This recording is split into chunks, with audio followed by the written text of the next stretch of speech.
MLB Pipeline has updated their top 100 prospects list, and Nationals fans, you're going to love the sight of this because we now have 5 top 100 prospects. I'm going to break down those 5 players right after this. You are Locked On Nationals, your daily Washington Nationals podcast, part of the Locked On Podcast Network, your team every day.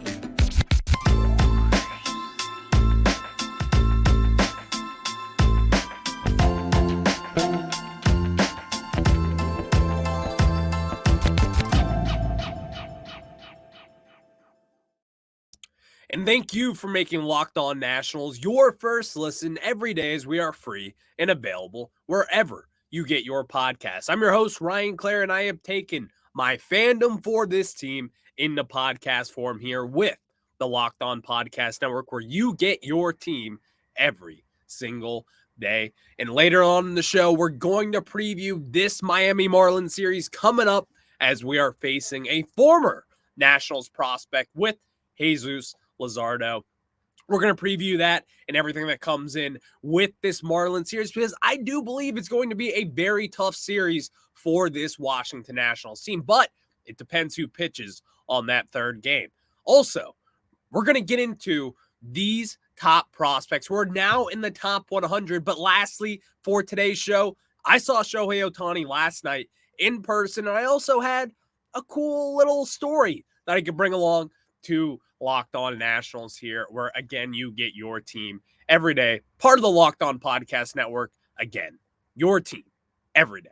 So let's get into the top 100 prospects, as the Nationals now have 5 top 100 prospects. Some moved up, a lot of them moved down, and we're going to start with now a top 10 prospect in all of baseball right now, James Wood, sitting at the 8th overall prospect in Major League Baseball, just behind a few relatively pretty big names like Jordan Walker, Jackson Chourio, Jackson Holliday, Elly De La Cruz, Marcelo Mayer, Grayson Rodriguez, Yuri Perez, and James Wood. Grayson Rodriguez will be graduating any start now, really. Marcelo Mayer is also an A+ along with James Wood. Elly De La Cruz could be getting called up anytime this summer. Holliday is still down in the minor leagues. Chourio still down in the minor leagues. Jordan Walker will be getting called back up shortly, most likely. So, by the end of the season and how it's stacking them, and also not to mention Yuri Perez for the Miami Marlins is also already in the major leagues and probably will be sent down at some point, but then will be recalled. James Wood is right now looking like, at midpoint this season, could be a top 5 prospect in all of baseball. And also, just a good thing here, he's only in high A right now. He is only in high A. And guys on this list like Jackson Holliday, who was the number 1 overall pick last year, he's also in high A. Marcelo Mayer, a top 5 pick, or a top 10 pick rather, he's also in high A.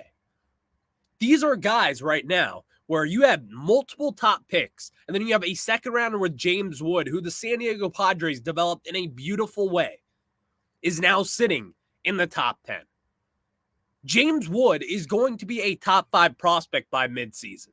He's going to eventually be the number 1 prospect in all of baseball. That is no debate at this point. And also, we talk about James Wood a lot in this show, because why wouldn't you? He was one of the main pieces in that Juan Soto deal. Right now, in minor league baseball, he's been killing the ball, especially for a pitcher-friendly ballpark the way that Wilmington is. He has slugging numbers that they haven't seen there before since 2012 at Wilmington. Don't ask me why it's such a pitcher-friendly park. I don't really know. But James Wood is taking advantage of a park that he shouldn't be taking advantage of. So to see the numbers come back and what he has been doing this year, it was to just flat out hit the ball. And that is what we needed to see from him, as we want to see this progression. We want to see this development, because this is a 5-tool player, someone who can run, someone who can play center field, someone who's going to hit for average, hit for power. He can do it all. So we need James Wood to really step it up, and the Nationals to really develop him and take the time that is needed for James Wood. And we're not going to rush him. Although I will say, he should be getting called up to Double-A by June. He's killing the ball in high A. There's no point to leave him down there. Yeah, he's still pretty young, sitting at only 20 years old. But at the end of the day, this guy is killing the ball down in high A. He's going to be getting moved up, hopefully relatively soon by June. That would be my guess up to this point. But also, Robert Hassel had some movement as well. He moved down to number 47 in MLB Pipeline's top prospects list. And honestly, here's my thing with Robert Hassel. I like Robert Hassel. I like the prospect. I like what he can do. I've even said that I think he is the safest prospect that the Nationals have in the system, meaning he's got the highest floor. But also, his ceiling is not way too high. I think he's going to be a very good ball player at the major league level. I think he's going to hit for average. I think he's going to find the gap, not strike out as much. He's going to take his walks. And a lot of people, including myself, you look at the numbers for him. Last year when he got traded over here, his numbers really fell off. Once he got over to Wilmington, he batted .211 with a .548 OPS in only 10 games. Then he got the bump up to AA Harrisburg, where he batted .222 with a .607 OPS. This year, when he was rehabbing down with the Fredericksburg Nationals, it wasn't going so well. In 14 games, he batted .192 with a .690 OPS. But now, he's healthy. He's recovering from his hand injury. He's recovering from the injury sustained down in spring training. So in AA right now, through 11 games, he's batting .300 and he's hitting with an .833 OPS, which most importantly, he's getting on base at a 40% clip and also a .425 slug, which is what we want to see from him. This guy is a double hitter. He is a gap hitter. He's going to get on base. This is the kind of production that we expect to see and that we want to see from Robert Hassel. He's not the power tool the way that James Wood or Elijah Green is, but he's a hit guy. He's going to hit for average. He's going to get doubles. He's going to hit extra base hits. Not really the home run kind of guy. But at the end of the day, again, all this production matters. And to see these experts actually put this in perspective and then it drop him as much as some people would have expected to. Because I think they recognize the prospect that he is. He's a great defender. He can really play all three outfield positions. He'll probably play a corner outfield up in the major leagues with James Wood playing in center. But this guy is, again, a very good baseball player, and I expect him to probably be in the major leagues by next season, I would say.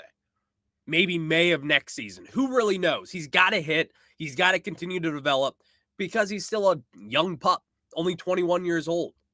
So we'll just have to see how that really takes advantage of him with this Nationals farm system. But also there was movement, and this was a concerning one to me.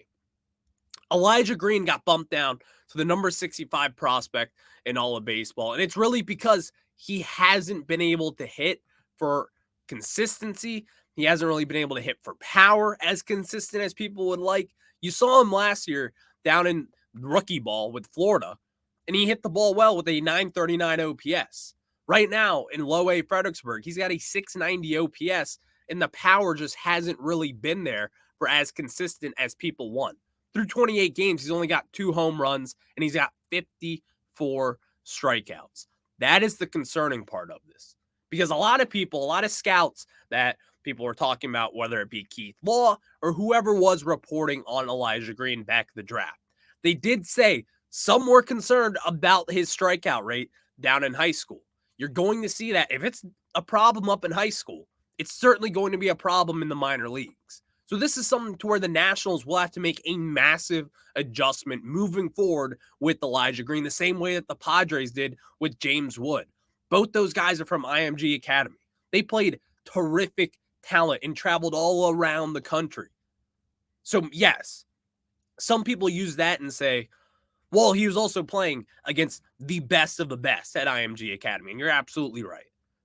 But at the end of the day, it's still, when you have a top 5 pick, a top 5 prospect, really a top 3 prospect in that draft when it's all said and done, you expect to see the Nationals, not only the Nationals, but the scouts to kind of make a swing adjustment. And I think that will be coming for Elijah Green down the road, the way that the Padres did with James Wood, because he had the same issue.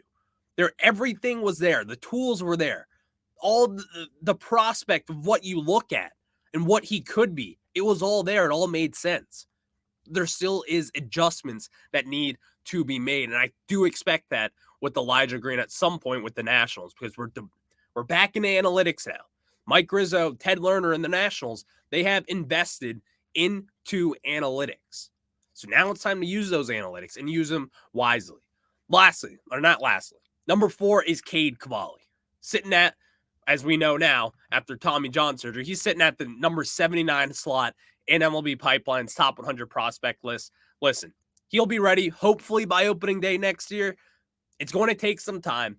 You know what he has. He's got the electric fastball. He's going to be sitting 98 to 99, and he's going to blow people away with a bunch of different junk pitches. I think a lot of people would be higher on him considering the fact that he did settle down last year in AAA, but really he should have been called up about a year ago today. And who knows what he would have been like. Who knows if he would have gotten rocked around, because we only saw one start against the Cincinnati Reds last year. So that really doesn't give a good jurisdiction of what I think he could be. He got Tommy John surgery. There's a long road to recovery. A lot of different things, as we know, as we've seen here with Washington Nationals prospects, things could happen. So let's see what happens with Cade Cavalli. There's no really breaking down for that. But no, at number 94, entering the top 100 yet again for the re-updated rankings is Brady House. Brady House, in my opinion, has probably been the Nationals' best hitter down in the farm system up to this point. And I kind of debated this between Dalen Lyle and Brady House, but Brady House is the bigger name. He has got the more notoriety around him. People talk about him. Again, he was one of the best high school prospects in that 2021 draft, and the Nationals took him. And so far, last year, he had times where he was looking good, but then he had that back injury and kind of was out the rest of the year, only playing in 45 games. Right now, he's healthy, and he's ripping the cover off the baseballs. He's hitting 286 with an 881 OPS, but most importantly, he's at a 494 slugging. You're seeing the doubles. You're seeing the home runs. You're seeing that 60 grade power tool that he has, and he's using it effectively with 5 doubles. He's got a triple. He's got 3 home runs. He's got 14 RBIs. And again, most importantly, his walk to strikeout ratio is relatively decent, considering the fact that that was kind of an issue with his as well back in high school. But he's walked 13 times compared to 20 strikeouts. It's not too bad. He's got 2 stolen bases on the year. He's not really a stolen base threat. And as a defender over at third base, he's rock solid. That's something you don't really have to worry about with him. Coming up as a shortstop, he played shortstop most of the season last year with Fredericksburg until Armando Cruz got called up. But Brady House is a solid defender at third base. And really, you could say maybe a Gold Glove potential kind of guy down the road. That's what I've heard from people, what I've talked to down in Fredericksburg. We'll just have to see what it does when he does eventually get that call up into the major leagues. But again, guys, thank you for making Locked On Nationals your first listen every day. And obviously, the Nationals play tonight, 6:45 against the Miami Marlins. You can catch that on SiriusXM and the SXM app. So let's tell you guys, before we get into all these different things, I have to tell you guys about our friends over at Game Time. And if you've ever been to Game Time before and you show up right as the game starts, that is when those weird deals on those other sites get you. Not at Game Time. It is 2 clicks away, and buying tickets to your favorite events should always be with Game Time, because when you show up like I had plenty of times at Nationals Park this year, I didn't really have seats. I didn't know where to go. I check Game Time. I open up the app. I get the cheapest one because that's the way I roll. And I look at it, $12 seats, boom, 2 clicks away. In my phone, I walk into Nationals Park. It takes about 30 seconds. It is that easy for me, so I want it to be easy for you guys as well. If you haven't checked it out, make sure to download the Game Time app, create an account, and use code LOCKEDONMLB for $20 off your first purchase. Terms apply. Again, create an account and redeem code LOCKEDONMLB for $20 off. Download Game Time today. Last-minute tickets, lowest price, always guaranteed.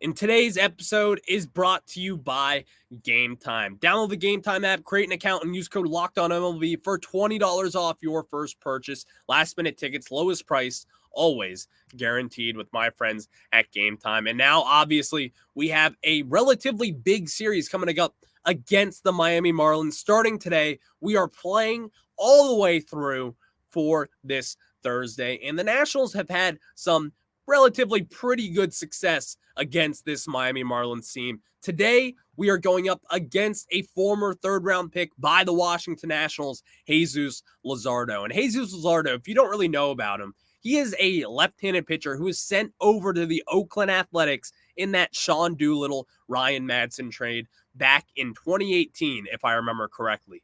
Jesus Luzardo is someone who really is kind of an up-and-coming pitcher. Not a lot of people know too much about him, but he's 3-2 with a 3.38 ERA so far in 2023. And last year was really started to click for him.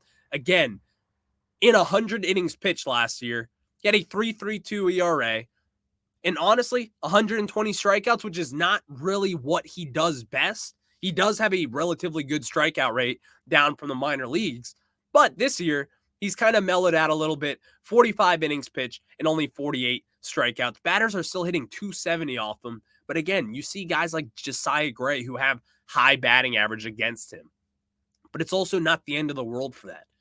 Because as we see for this Nationals team, not every time singles translate into runs. This Nationals team hits a ton of singles. If I remember correctly, they're in top 5 in that department. But at the end of the day, it's about power. It's about slugging and manufacturing the runs at the best way possible. And that is by getting extra base hits, hitting home runs, being mischievous on the base path, and stretching a single into a double, stealing bases. That's just not really what this Nationals team does that well in particular, as we've covered that plenty of times. But Jesus Luzardo is someone to where if the Nationals held on to him, imagine what this pitching staff would have been like with a left-handed pitcher like that. Maybe Mike Rizzo and the front office would have probably put him back in the bullpen, considering his stuff is that filthy. But Jesus Luzardo has proven to be a very good starting pitcher right now in the major leagues. And Nationals fans, we kind of forget that this was one of our guys. He was one of our top prospects, and we sent him back to get Sean Doolittle and Ryan Madson to help us out in that field when we needed it the most with that bullpen. But Jesus Luzardo going up against, you know who it is tonight. It is a Josiah Gray day with the Washington Nationals. Who gets up for that? I do. Who doesn't love a Josiah Gray day as he sits at a 2.96 ERA? He's 3-5 on the year. I don't do the wins and losses thing with starting pitchers. They can't control the run support, obviously. So I just don't do that game. 45 innings pitched. He's got 40 strikeouts on the year, a 1.34 whip in 8 starts, a 2.96 ERA again. Josiah Gray has been that guy for the Nationals this year. And I certainly expect that tonight against this Miami Marlins team. But Jorge Soler is someone who is going to scare me. We saw him with the Atlanta Braves back in 2021. He did some damage in the World Series, winning that World Series MVP. And this year, again, he is killing the baseball. Josiah Gray. We know it hasn't been an issue at this point so far in 2023, but going up against someone like Soler, who seems to hit a 490-foot home run every night, scares me just a little bit. But going forward, the Nationals have their top guys, which is what you want to see going up against the Miami Marlins, because today's a Gray day. So you know what tomorrow means? It's a Gore day. Going up against the Nationals. He's going up against the Marlins. Not the best pitcher. Edward Cabrera sitting at a 5.35 ERA in 8 starts. Edward Cabrera is not really someone who has the highest of expectations, although he was well thought of in that Padres system, in that Marlins system, who seems to develop a new stud every single year. But the Nationals, they're going to have to take advantage of it. And obviously, this final game against the Marlins, we have Trevor Williams going up against, we don't really know yet. They haven't announced a starting pitcher. That could be Yuri Perez, but we don't really know up to this point with that. But next, I want to talk about what I saw last night. I told you guys I cheated. I went up to Baltimore to see Shohei Ohtani pitch. And what did he do? Well, he made history. And I guess that's just what he does. So I'm going to tell you guys about not only what I saw with Shohei Ohtani, but I kind of met him also, which I thought was pretty cool. I'll tell you guys about that right after this.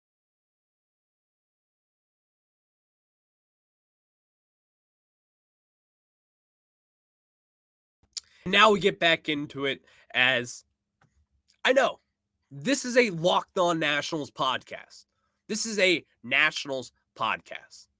But at the end of the day, can you tell me that you can't talk about Shohei Ohtani? Because we don't talk about Shohei Ohtani enough, in my opinion. Right now, you could say there is no more recognizable athlete in all of baseball. Some people say Aaron Judge. That's cool. In the United States. I'm talking about globally, around the world. All the different cultures that I saw last night at the game was honestly something that I haven't really seen before. I've been up to Camden Yards. I've seen what the environment is like. When you have someone like Shohei Ohtani, who is a global phenomenon, it is something that everyone should be talking about every single second. I don't know how my Locked On Angels folks don't talk about Shohei Ohtani all day, every day for 30 minutes every single day, 7 days a week, because this is all I want to talk about. It's all I wanted to talk about since I saw him last night. So last night, heading down to our seats, we're in the bowels of Camden Yards. About 5:35, an hour before first pitch, as first pitch is always 6:35 there, which is a little stupid in my opinion, but whatever. All of a sudden, I get off the elevator. I walk out. The field is right over there to my left. The elevator is to my right.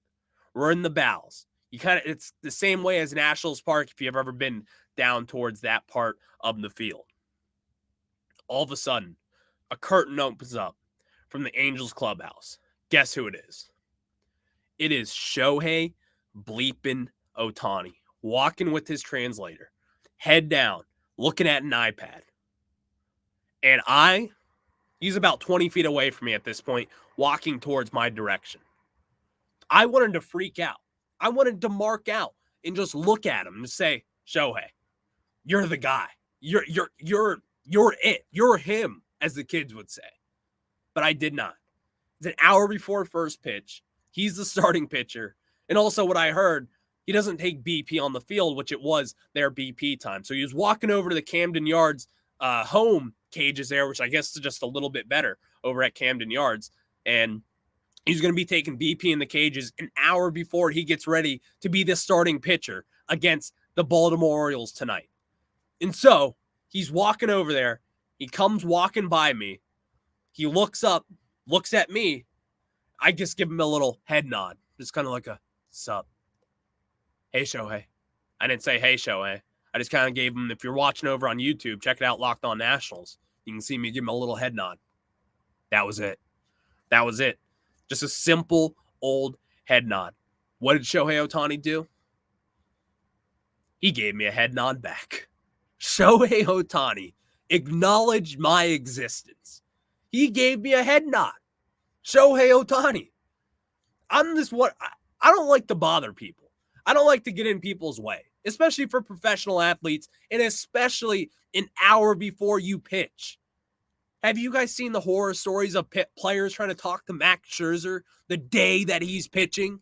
Not only an hour before, but the day when he gets in at noon for a 7 o'clock first pitch. Have you seen those horror stories?